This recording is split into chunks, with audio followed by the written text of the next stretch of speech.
On the second day in Koh Samui, we planned an island hopping trip that was scheduled to last over 9 hours. The duration seemed daunting, but it would depend on how the cruise company managed the itinerary. We woke up early at 6 o'clock, with the first activity being a visit to Marine National Park, located about 20 kilometers northwest of Koh Samui. This was part of the package we had booked in advance through KKday. Around 7:30 a.m., a driver started picking up passengers from various hotels, taking us to Mr. 2, a company specializing in charter boat tours. Upon arrival, we saw many tourists already checking in. The staff tied colored cotton ropes around our wrists to distinguish the different itineraries. They had also prepared breakfast, including porridge, side dishes, bananas, and fried donuts with a bouncy texture that proved popular. Instant coffee was available too, catering to the modern need for a caffeine boost even on vacation. The environment while waiting for the boat was relaxing. Everyone enjoyed their breakfast, taking in the scenery as we waited for the crew to call us aboard. According to the company's rules, shoes were not allowed on the boat unless they were diving shoes. Regular sneakers, sandals, and flip-flops were all placed together in a large bag to prevent damage to marine life. Boarding the yacht, I realized the seat was done in pairs. The seats weren't very large, but everyone had their own seats. The tour guide was enthusiastic, immediately explaining the process and attractions as soon as we boarded. Alright, ladies and gentlemen, welcome to our Mr. 2 Fishing and People Company. The line is Pure. He emphasized the importance of remembering our boat number to avoid getting on the wrong one, a mistake that had likely happened to others before. Marine National Park consists of 42 small islands. The first island we visited wasn't clearly named, but the boat ride to it took about an hour. Our first stop was a designated snorkeling spot.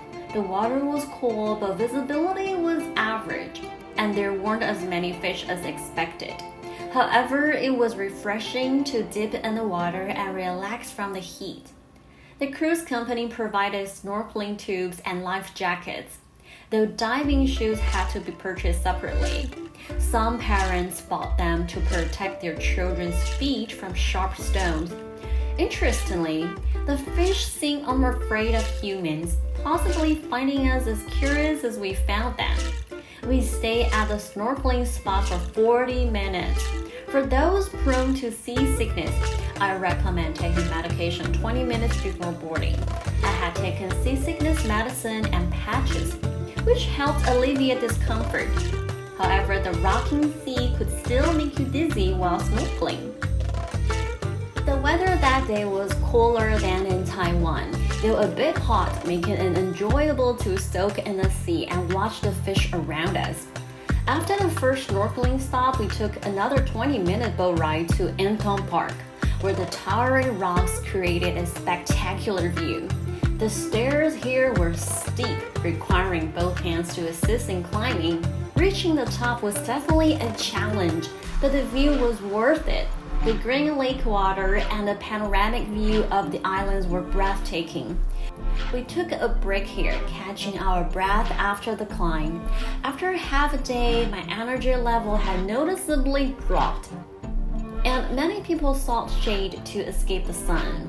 We eventually got back on the boat, looking forward to lunch. Fortunately, it only took 5 minutes to reach our dining spot on Waterlet Island. Before disembarking, I noticed many people kayaking, a popular sport in Europe and America, though less so in Taiwan due to the cost of equipment. I decided to try kayaking for the first time, anticipating a novel experience. Following the crew, we were led to the lunch area, where a buffet was served. The meal included Thai coconut curry, some salty vegetables, and fried chicken legs. Whether from hunger or exhaustion, everyone had a good appetite. The curry, while seemingly average, had a distinct local flavor. The chicken legs were a nostalgic treat, reminding me of similar lunches from elementary school. The guide kindly served fruit at every table. By noon, the sun was very intense, but the beautiful scenery kept us motivated to explore. However, the guide soon reminded us that it was time for kayaking. We left our belongings in a safe depository. It's free of charge, though we did give a tip as a courtesy. A group of us headed to the beach under the guidance of the tour guide. The sun was strong, so proper sun protection was essential. As I paddled, I found it challenging to control the kayak. Many of the girls nearby seemed to handle it effortlessly, like robots with batteries. The tour guide led us in a circle around 2 kilometers long.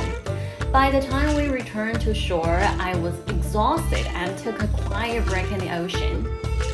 Unexpectedly, the guide later suggested a hike, but I was too tired to do that. Although there were many wild monkeys on the mountain, I decided to skip the hike and instead took a leisurely walk around the area. But when we left the island, we did see some monkeys on the tree. It was very lucky for us. For dinner, we decided to go for a nearby street vendor. We ordered jungle curry, which turned out to be a watery curry without coconut milk, along with vegetable spring rolls that were crispy and filled with a variety of vegetables. I also had some mango sticky rice, a dessert I particularly enjoy. The local mangoes were crisp and slightly sour, making them a delicious complement to the sweet glutinous rice.